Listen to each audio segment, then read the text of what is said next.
The Music of Erich Zann by H.P. Lovecraft. I have examined maps of the city with the greatest care, yet have never again found the Rue d'Oseille. These maps have not been modern maps alone, for I know that names change. I have, on the contrary, delved deeply into all the antiquities of the place, and have personally explored every region of whatever name which could possibly answer to the street I knew as the Rue d'Oseille. But, despite all I have done, it remains an humiliating fact that I cannot find the house, the street, or even the locality where, during the last months of my impoverished life as a student of metaphysics at the university, I heard the music of Erich Zann. That my memory is broken, I do not wonder, for my health, physical and mental, was gravely disturbed throughout the period of my residence in the Rue d'Oseille, and I recall that I took none of my few acquaintances there. But that I cannot find the place again is both singular and perplexing, for it was within a half-hour's walk of the university, and was distinguished by peculiarities which could hardly be forgotten by anyone who had been there. I have never met a person who has seen the Rue d'Oseille. The Rue d'Oseille lay across a dark river, bordered by precipitous, brick, blear-windowed warehouses, and spanned by a ponderous bridge of dark stone. It was always shadowy along that river, as if the smoke of neighboring factories shut out the sun perpetually. The river was also odorous with evil stenches which I have never smelled elsewhere, and which may someday help me find it, since I should recognize them at once. Beyond the bridge were narrow cobbled streets with rails, and then came the ascent, at first gradual but incredibly steep as the Rue d'Oseille was reached. I have never seen another street as narrow and steep as the Rue d'Oseille. It was almost a cliff, closed to all vehicles, consisting in several places of flights of steps, and ending at the top in a lofty ivied wall. Its paving was irregular, sometimes stone slabs, sometimes cobblestones, and sometimes bare earth with struggling greenish-gray vegetation. The houses were tall, peaked-roofed, and incredibly old, and crazily leaning backward, forward, and sideways. Occasionally an opposite pair, both leaning forward, almost met across the street like an arch, and certainly they kept most of the light from the ground below. There were a few overhead bridges from house to house across the street. The inhabitants of that street impressed me peculiarly. At first I thought it was because they were all silent and reticent, but later decided it was because they were all very old. I do not know how I came to live on such a street, but I was not myself when I moved there. I had been living in many poor places, always evicted for want of money, until at last I came upon that tottering house in the Rue d'Oseille, kept by the paralytic Blandot. It was the third house from the top of the street, and by far the tallest of them all. My room was on the 5th story, and the only inhabited room there, since the house was almost empty. On the night I arrived, I heard strange music from the peaked garret overhead, and the next day asked old Blandot about it. He told me it was an old German viol player, a strange dumb man who signed his name as Erich Zann, and who played evenings in a cheap theater orchestra, adding that Zann's desires to play in the night after his return from the theater was the reason he had chosen this lofty and isolated garret room, whose single gable window was the only point of the street from which one could look over the terminating wall at the declivity and panorama beyond. Thereafter I heard Zann every night, and although he kept me awake, I was haunted by the weirdness of his music.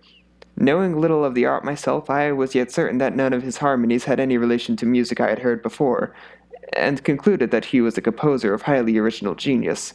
The longer I listened, the more I was fascinated, until, after a week, I resolved to make the old man's acquaintance.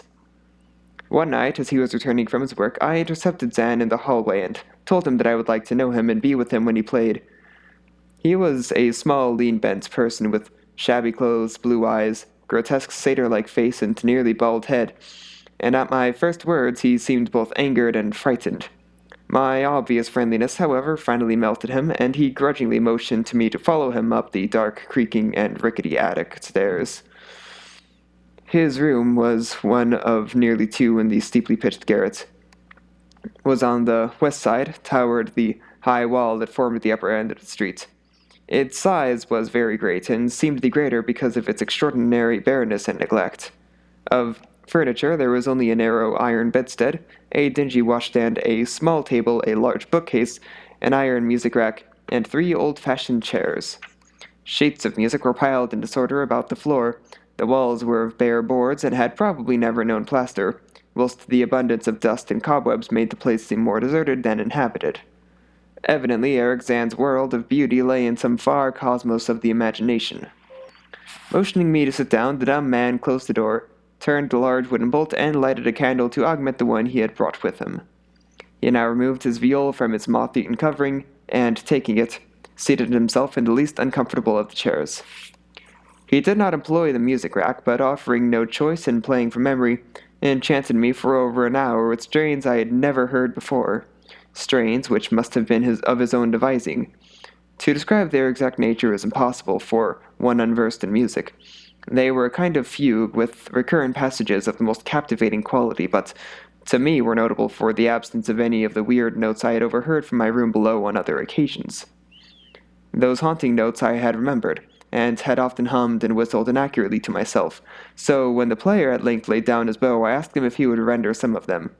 As I began my request, the wrinkled satyr-like face lost the bored placidity it had possessed during the playing, and seemed to show the same curious mixture of anger and fright which I had noticed when first I accosted the old man. For a moment, I was inclined to use persuasion, regarding rather lightly the whims of senility, and even tried to awaken my host's weirder mood by whistling a few of the strains to which I had listened the night before, but I did not pursue this course for more than a moment, for when the dumb musician recognized the whistled air, his face grew suddenly distorted with an expression wholly beyond analysis, and his long, cold, bony right hand reached out to stop my mouth and silence the crude imitation. As he did this, he further demonstrated his eccentricity by casting a startled glance toward the lone curtained window, as if fearful of some intruder.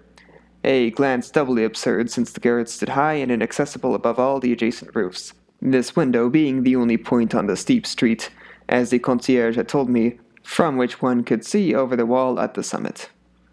The old man's glance brought Blando's remark to my mind, and with a certain capriciousness I felt a wish to look out over the wide and dizzying panorama of moonlit roofs and city lights beyond the hilltop, which, of all the dwellers in the Rue d'Oseille, only this crabbed musician could see.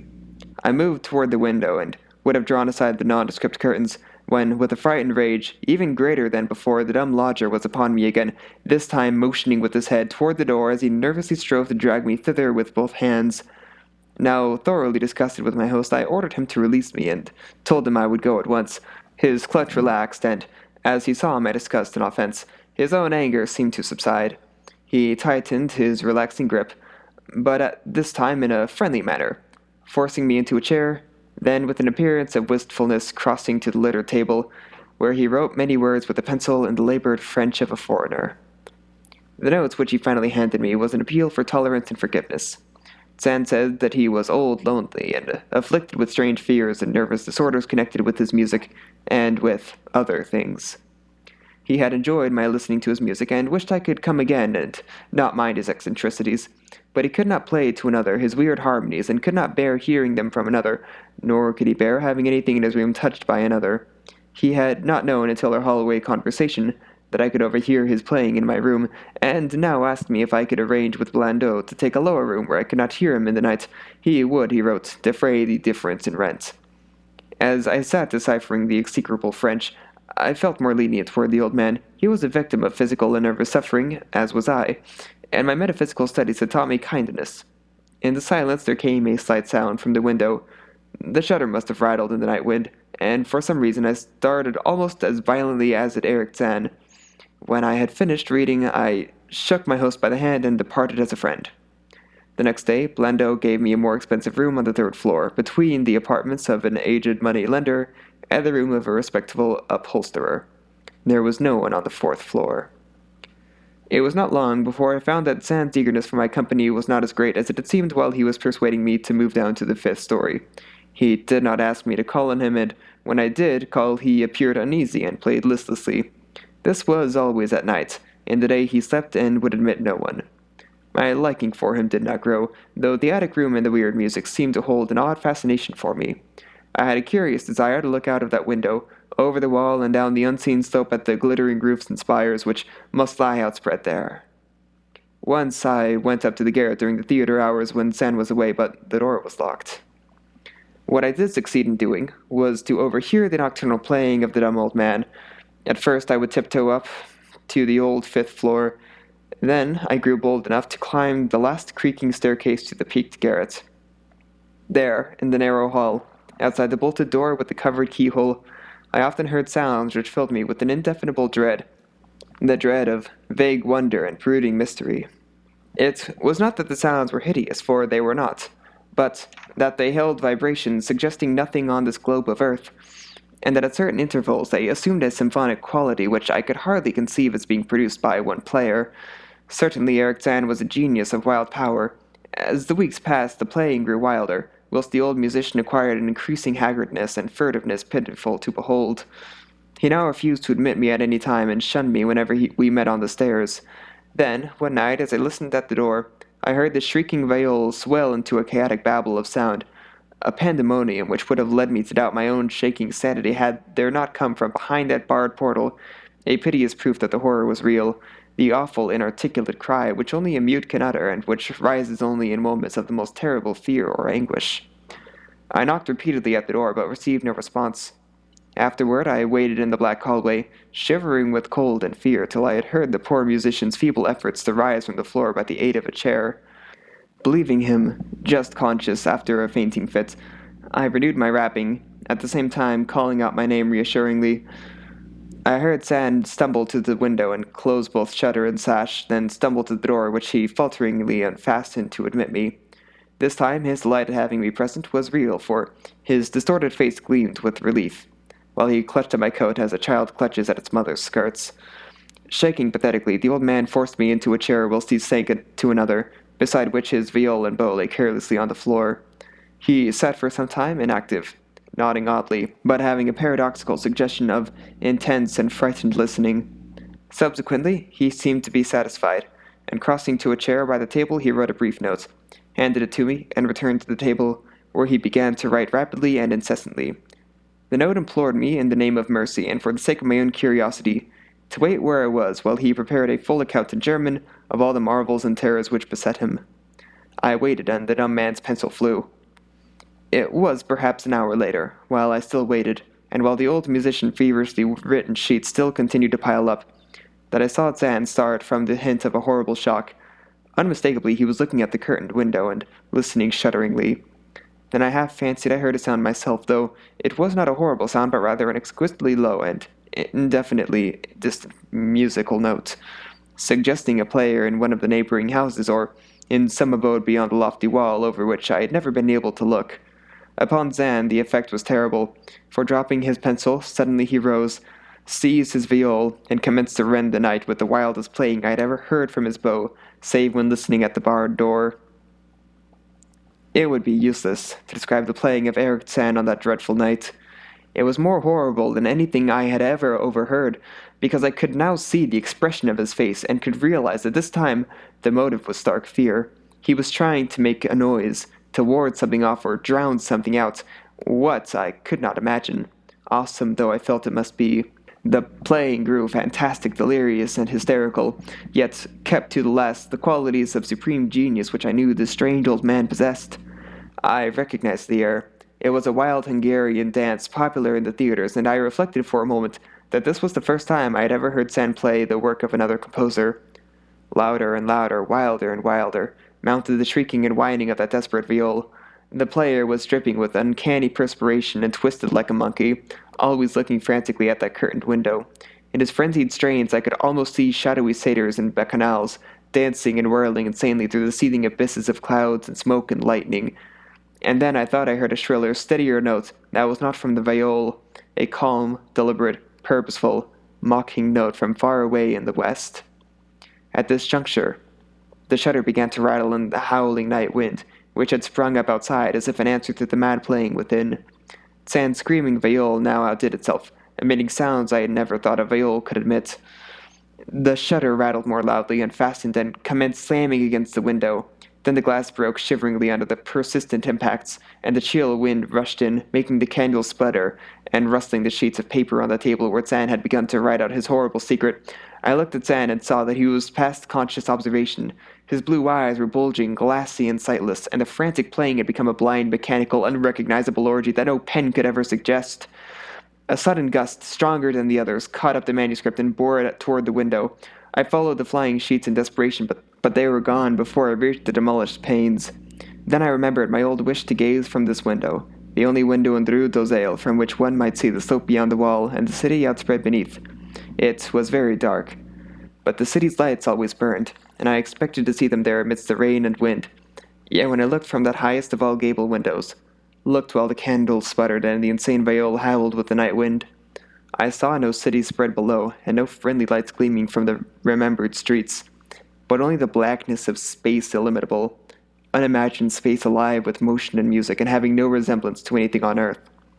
And as I stood there, looking in terror, the wind blew out both the candles in the ancient peaked garret, leaving me in savage and impenetrable darkness with chaos and pandemonium before me, and the demon madness of that night baying viol behind me. I staggered back in the dark, without the means of striking light, crashing against the table, overturning a chair, and finally groping my way to the place where the blackness screamed with shocking music. To save myself and Erich Zann, I could at least try, whatever the powers opposed to me. Once I thought some chill thing brushed me, and I screamed, but my scream could not be heard above that hideous viol. Suddenly, out of the blackness, the madly sawing bow struck me, and I knew I was close to the player. I felt ahead, touched the back of Zann's chair, and then found and shook the shoulder in an effort to bring him to his senses. He did not respond, and still the viol shrieked on without slackening. I moved my hand to his head, whose mechanical nodding I was able to stop, and shouted in his ear that we must both flee from the unknown things of the night, but he neither answered me nor abated the frenzy of his unutterable music, while all through the garret strange currents of wind seemed to dance in the darkness and babble. When my hand touched his ear, I shuddered, though I knew not why till I felt the still face, the ice-cold, stiffened, unbreathing face, whose glassy eyes bulged uselessly into the void. And then, by some miracle, finding the door and the large wooden bolt, I plunged wildly away from that glassy-eyed thing in the dark, and from the ghoulish howling of that accursed viol, whose fury increased even as I plunged, leaping, floating, flying down those endless stairs through the dark house, racing mindlessly out into the narrow, steep, and ancient street of steps and tottering houses, clattering down steps and over cobbles to the lower streets and the putrid canyon-walled river, panting across the great, dark bridge to the broader, healthier streets and boulevards we know. All these are terrible impressions that linger with me, and I recall that there was no wind, and that the moon was out, and that all the lights of the city twinkled. Despite my most careful searches and investigations, I have never since been able to find the Rue d'Oseille, but I am not wholly sorry, either for this or for the loss in undreamable abysses of the closely written sheets which alone could have explained the music of Erich Zann.